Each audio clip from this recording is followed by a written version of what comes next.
The stories you're about to hear reflect the heritage of the Broads from the perspective of the men and women who have lived and worked there. They include childhood reminiscences, memories of boat builders, farmers, marshmen, reed cutters. They tell of the restoration of mills and wherries, conservation efforts, and much more.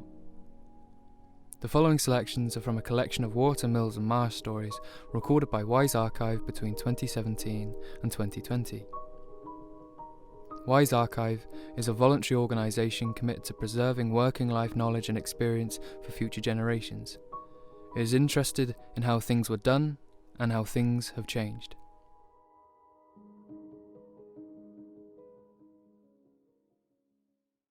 My grandfather was called William Henry Hall. He was the great-grandson of James Hall, a man who'd moved from Norwich in the early part of the 19th century, and he started a boatyard there in Reedham.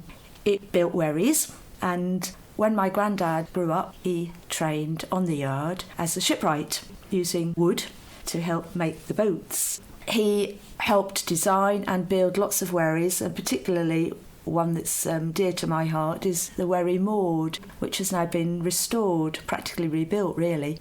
She was called Maud apparently because that was the name of the woman that my granddad was later to marry, my grandmother.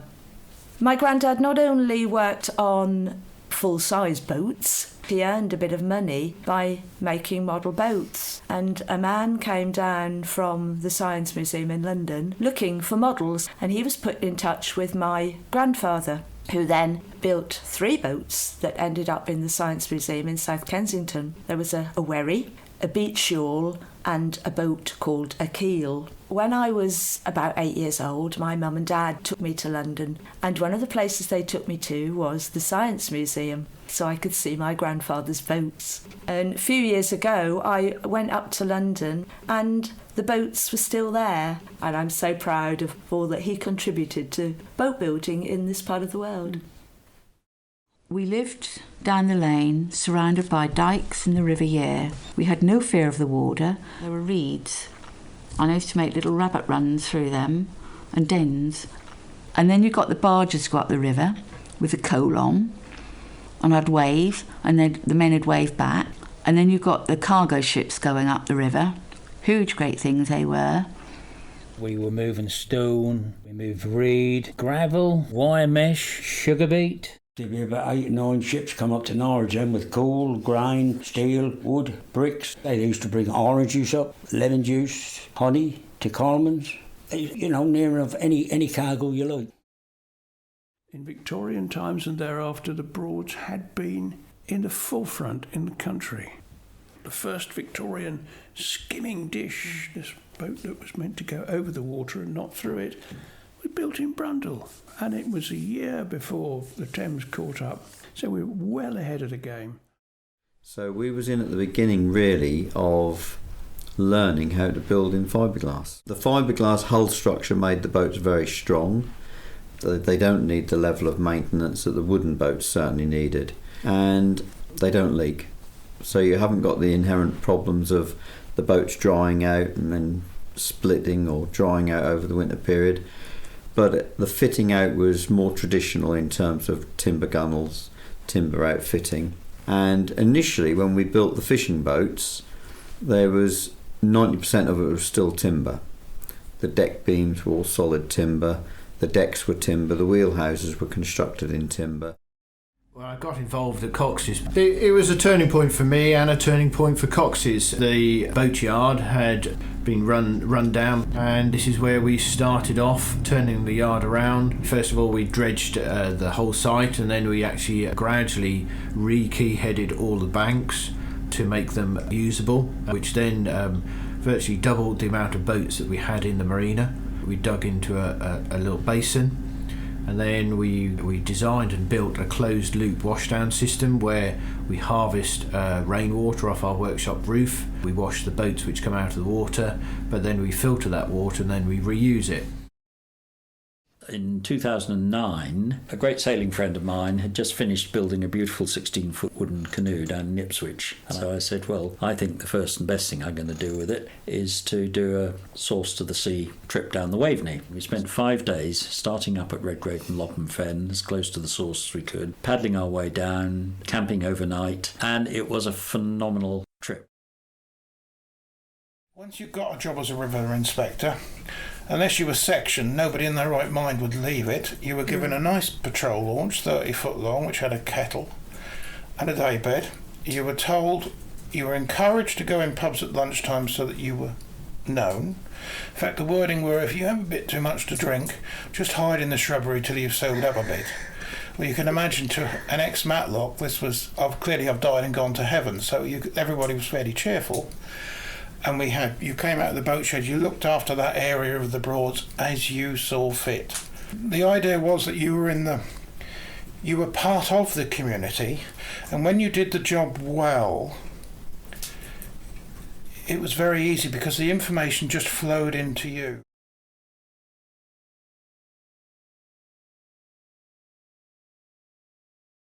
What we did discover was that there was a life out there on the marshes. It wasn't just about the buildings themselves, it was the way that they worked in conjunction with the land, and whether that was the cattle that were brought down to graze on the marshes, and therefore water levels had to be kept at a certain level, or whether it was the people working with the reed cutters.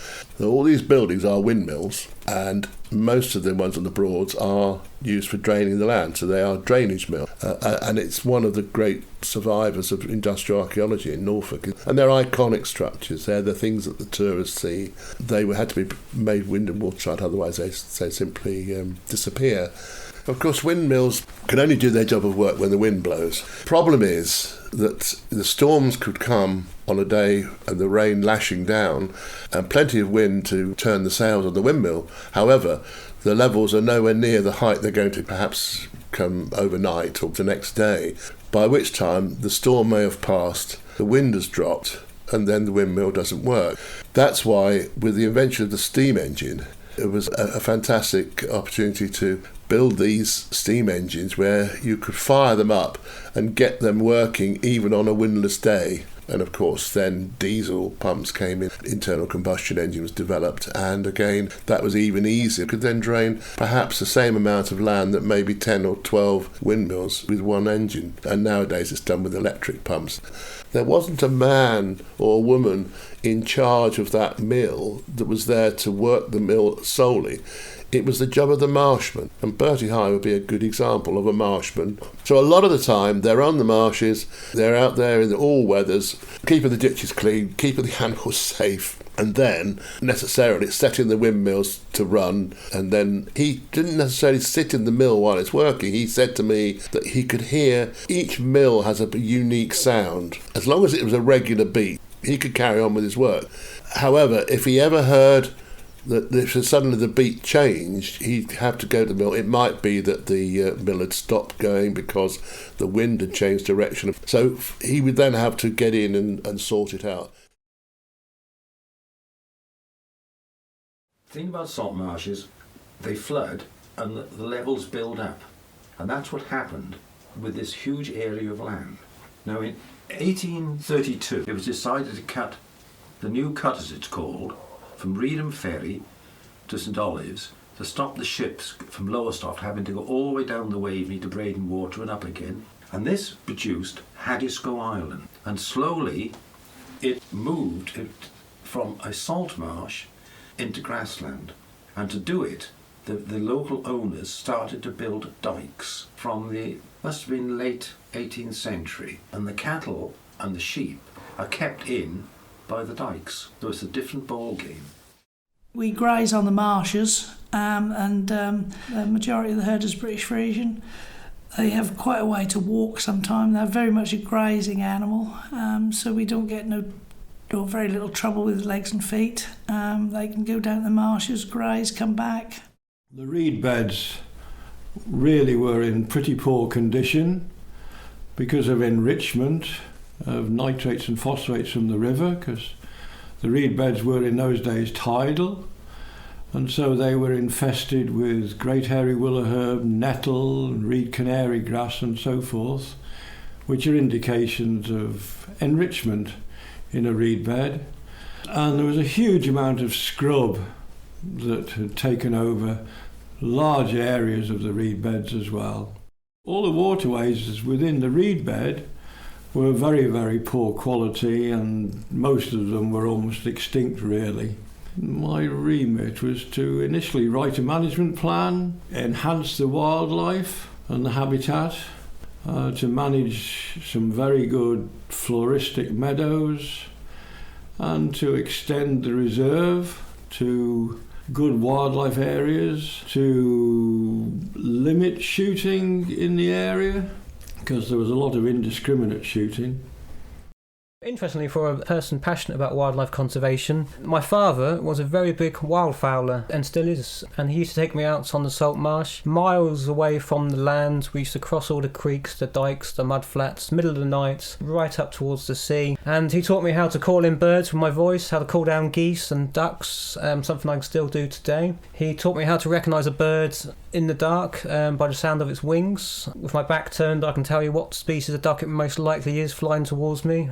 As I grew older, that obviously became quite an interesting discussion between me and my dad. I got my own conservation views as I was sort of trained to be a wildlife conservationist, a habitat manager. And at that time, we had to do 2 years of work experience, 1 day a week, and I chose the Broads Authority. And I think that's where my love of the Broads came from. We'd go out on a Monday, and often in a small little boats. We'd go up dikes, the rivers, the canals, to the middle of nowhere, surrounded by reed beds, swamp, bogs, just absolutely wet.